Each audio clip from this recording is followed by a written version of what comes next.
I got involved in some bad things, was running with the wrong crowd, and got involved in drugs and alcohol. So at early age, 16 years old, had a car for 1 week and crashed it early on a Sunday morning after a 3-day party excursion, and ended up in the hospital with a C7 spinal cord injury, a head injury, and various other broken bones. One of the first things I asked was, would I be able to ride my bike again, and would I be able to water ski? And of course I was told no. Fortunately, I woke up one day and decided that I did have an opportunity to live. Went back to the rehab center that I had did my rehab at when I first was injured, and volunteered.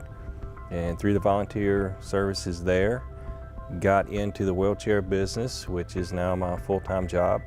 But one of the biggest things that I was introduced to was wheelchair sports.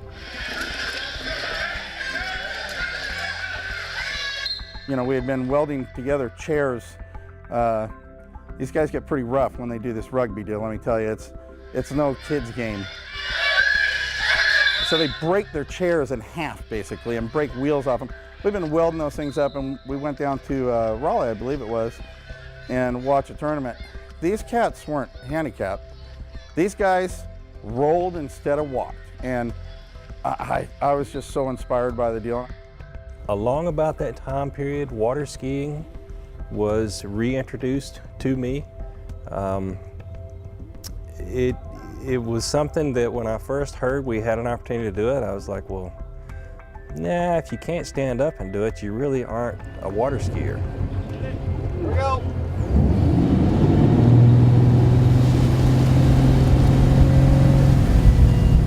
That all changed the first time I got on the ski and crossed the wakes again for the first time.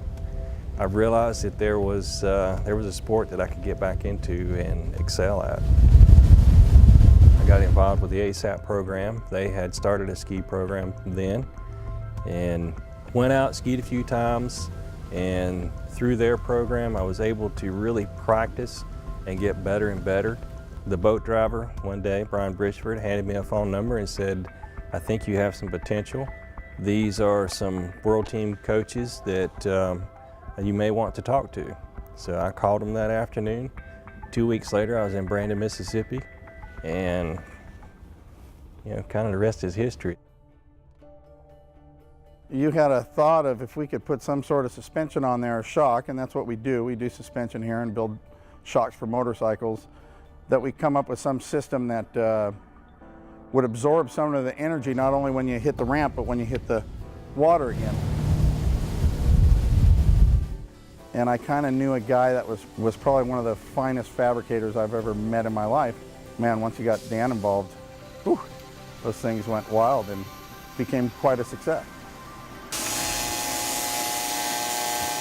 Met Robbie through a mutual friend, Cal, that was in the racing industry, which I was too. And at the time, Cal was building these experimental projects for Robbie on these boards. And they got to where there was more than what Cal could handle, and Cal introduced me to Robbie, and have been doing them ever since. We here at Extreme Fabrication, water jet, the base is out. Robbie brings the tubing bent to us, pre-bent, and then we cut them to length, sizes, and TIG weld them together per Robbie's specs. And you really don't realize that until you go see Robbie out on the lake, which I drug him to the lake to see what these things were, because I was like totally going like, no, they can't work. And proceeded watching him doing it. It's wonderful to see him enjoy and smile and see him skiing. Coming in now at 51 kilometers per hour. And let's see what happens as he hits the base of that ramp. He can't come up clean off the top, and then I say landing. Nice, Robbie!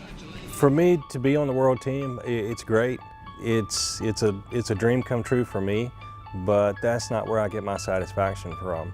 I really love seeing someone else get out there, whether they're trying to be a competitor or just skiing for the first time, to see them get out of their wheelchair or leave their walker or leave their leg braces or whatever at the dock and get on the water and ski and see the smile on their face, that's the part I enjoy. It makes me feel special and like people care, because without you guys, I never probably would have been able to do any of those things. All you guys made it possible. When a person can see your disability physically, but they don't understand the toll it takes on you mentally, it makes things so much harder, and it makes you feel like you can't do so many things and that you'll never be able to do them. And then I came to ASAP and I realized that was all wrong. My philosophy on life is give back. I mean, I've had a lot of things and a lot of people step up and help me get to where I am now. So I use my spare time to repair chairs, teach people how to ski, ride a hand cycle, whatever they want to do. Snow skiing, it doesn't matter. Anything they want to do, I try to be available to help mentor new injuries, people that are having to deal with not being able to walk anymore, and show them that there is still life out there. I realized that every cloud has a silver lining. The cloud may be your disability, but for me, the silver lining is ASAP.